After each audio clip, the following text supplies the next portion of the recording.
Good morning, everybody. Morning.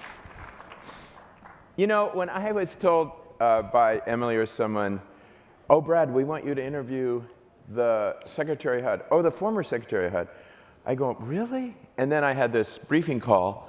We didn't know each other, and I was like, Adrianne, you're fantastic. And you're going to know this in a minute.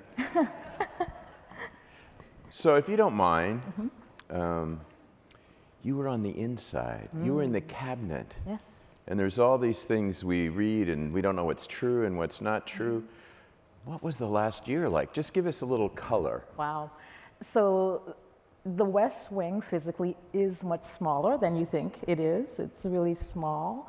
The whole White House is pretty small. The whole White House is pretty small, but the hub is, the West Wing. And so the people have always been great. I mean, it's being with the cabinet members, working with Secretary Austin, Secretary Buttigieg, working with all of these different individuals on ways to just advance, what the former president wanted was just great. You become friends. After a certain point, you move from being colleagues to just having pizza and hanging out. And so, which is good. You want to have the senior leaders of this country working collaboratively with each other and move beyond just the workday to becoming friends. So you can have difficult conversations. I think the one thing that probably the outside world doesn't see is just I call it the family churn. We disagree all the time. Like any company. Like any company or any family, we disagree, but we decide to disagree in a reasonable way to try to get to an end result. And so most people don't see that part of it. But the key thing is to drive, to make decisions, and move things forward.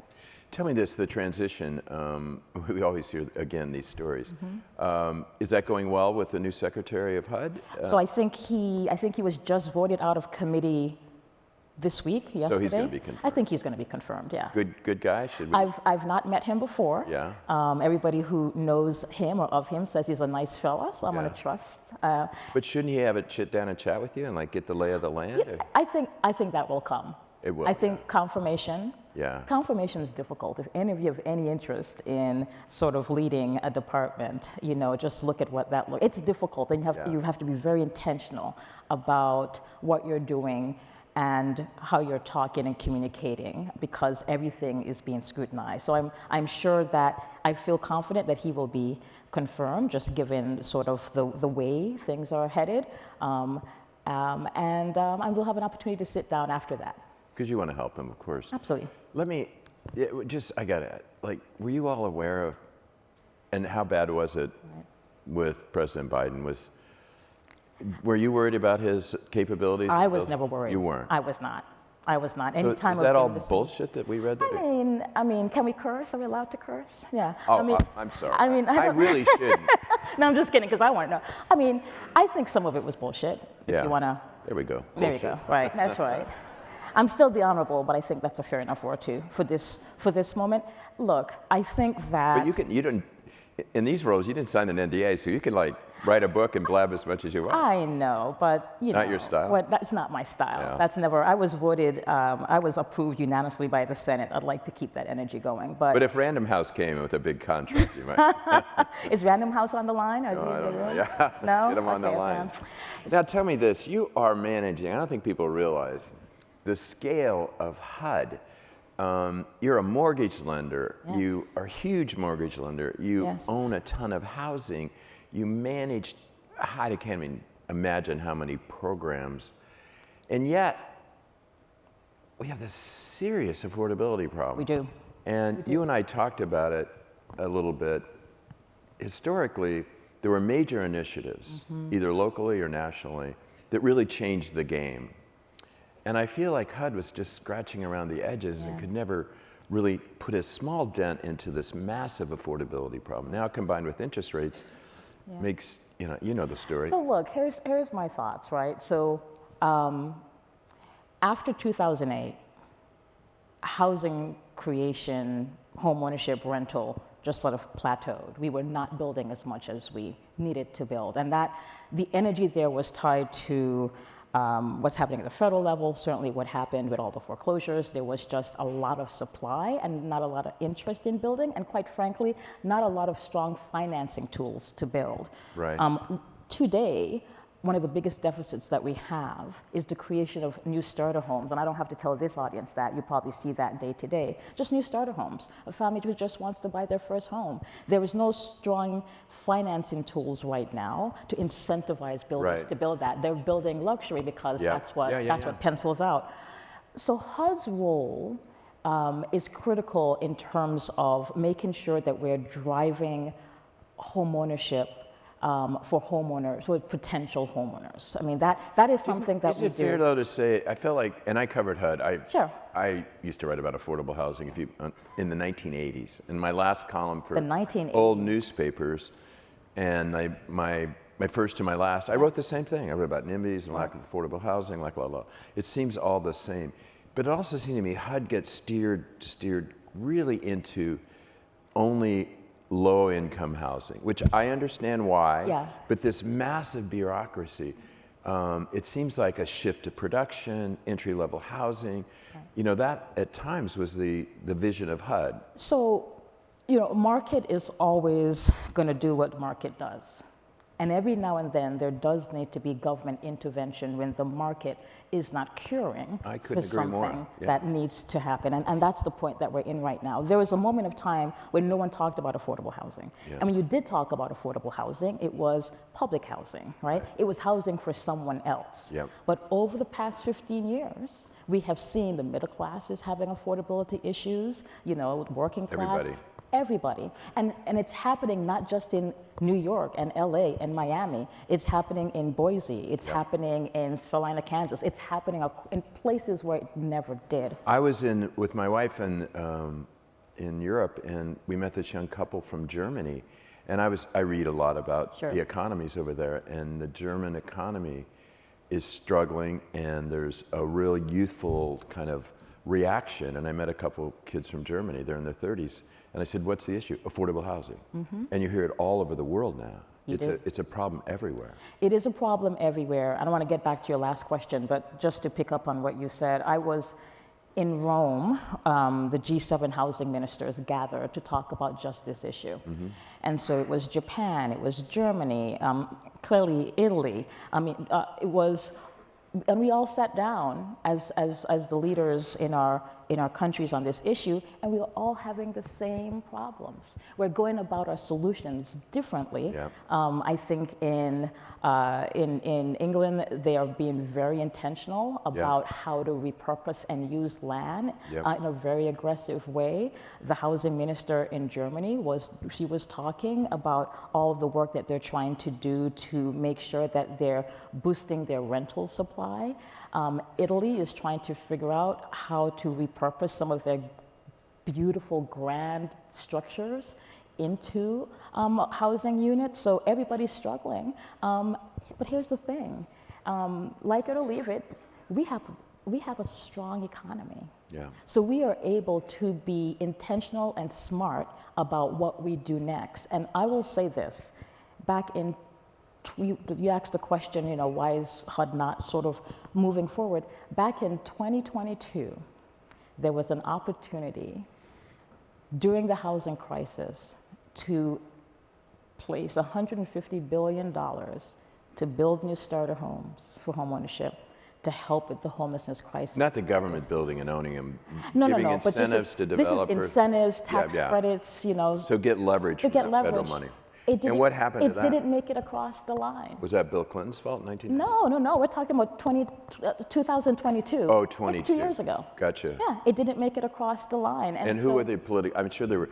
We could blame the parties, but there were business interests that were probably fighting that. There was one or two particular senators who perhaps torpedoed it. Who were they? Let's get their names. I think. Write them letters. That's a good Google. Are they out of office? That's a good Google. Well, we'll find out. You can find that out. But we were there. Like we were, and literally, we were preparing Yeah. to not just receive, but to push. You know, HUD doesn't build housing, that's Yeah. not what we do, but we incentivize it. Yeah. We also make sure that we are teaching Yeah. mayors and governors how to do it quickly. Yeah. I mean, we have a, you know, not to talk program, but one of the things that we've done for the first time, a lot of builders say regulation is one of the biggest issues to building affordable homes. Like, sir, we agree. And so we provided millions of dollars for cities and governors and county executives to reduce their barriers to building. Yeah. That is the kind of role that You know, housing maybe this plays. is the time when I keep saying, wouldn't it be great, like Nixon did with China and the EPA? He's the one that authored that. And what Bill Clinton, he kind of inherited it from George Sr., but he balanced the budget as a Democrat. And I think this president has an opportunity, particularly as a developer, he knows housing, that some big initiative for production of a lot of housing. You know, and it's happened. Mayor Koch in New York City, I don't know if you folks know, he came in and he built 200,000 middle-class affordable housing units. Jerry Brown in Oakland said, I'm going to free up all regulation. We're going to build 20,000 units. I think they built 15,000. We can do big, bold things, but this, you know, big bureaucracy, HUD, working around the edges, like we need a big idea. But here's the thing, we have big ideas, we had a big idea. Yeah. Those big ideas were generated, like you said, through government intervention. We can do that again, but people need to just suck it up and do it, Yeah. right? People say, well, we don't need money. Well, actually, we kind of do to incentivize builders to build to the income levels that we're talking about. Look, one of the things I'm proud of is that we, in the past 2-3 years, we've had more housing completions than any other time since, and in the past 15 years. We're very proud about that. It's not happening necessarily at the income levels for middle class and working class to feel it, but it's happening. To me, any housing being built is the right kind of housing. We need that. But with interest rates where they are, we've seen housing starts slow down. And so we need to cure for that X. And here's the thing, folks. I don't think we're going to see 2% and 3% interest rates like I we think did we're during the stuck. pandemic. I think everybody's here kind of come to realize it's the new normal. Yeah, it was a monetary response to a public health crisis. That's what that was. Yeah. I think we need to settle into what a new normal is. Yeah. But here's the thing, and I'm going to borrow. By the way, on against- that, just Yes. specifically, do you all know that, and tell me if I'm wrong, FHA and VA loans are assumable? Do you know that? And a traditional mortgage is not. Which it should be. NAR get busy. But FHA are. It's hard to do. People don't do it. But there's now these databases I wish I knew their names, these young prop tech entrepreneurs that are creating the databases by zip code of these loans that are assumable. That's right. If people knew that. That's right. And those assumable loans are probably very low rates, They're right? very low rates. Yeah. They don't happen frequently because I think the process of it. A lot of the servicers don't necessarily want to deal with them, but they're happening quietly the law. across the country. They're Oh yeah, assumable. absolutely. Yeah. Absolutely. And I've been talking about this. There are workarounds to high rates, but this industry has to get really savvy about what's out there that they may not be aware of. There are ways to get around high rates. It's just it's work. It's work, but there's also the realization of creating the new normal for ourselves right now. You know, I think rates are hovering just below 7%. Yeah. And you know, Is that the FHA right now? No, I think that's just market rate. So the thing about FHA, Federal Housing Administration, is that it's countercyclical, right? So when interest rates began to go up, we began to assist more first-time homeowners than ever in the past. I want to say 10 or 12 years or so, because people were coming to our models and coming to our tools to get lower interest rates and to be able to access credit. And so, you know, we were able to get about 2 million first-time homeowners just in the past couple years, and most people don't know that. But that's what FHA is there for. It is to provide that government intervention and tools when the market is, you know, stagnant. Now, what about what Elon Musk and gang are doing to bring efficiency to the government? You must have seen just ridiculously excess cost and things that you couldn't just go in and rip apart, but there is some. I mean, I walk down those streets in Washington, I think, what would happen if they just closed this building? I mean, people You mean want, like an office building, or? well, no, you see all, like I once went by the Department of Education with a local I lobbyist, see. and I said, Oh, I said, what would happen if they just closed the department? I said this 20 years ago. right. Because it just seemed like a massive amount of people, and it wasn't clear to me what the result was at the local level for schools. Say. Right. And HUD too, it's a big, I mean, how many employees? Just about 9,000, 72. That's not that as big as some of them then. Yeah, no. We're a medium. It will be up until Monday. It's a medium-sized agency. I guess what I'm saying, there's a group of people on a crusade Right. to, eliminate entire departments. We've heard that maybe it's rhetoric, it's probably never going to happen, but I also got to believe that HUD could be more efficient and better at its job. So I think any large enterprise can be more efficient, right?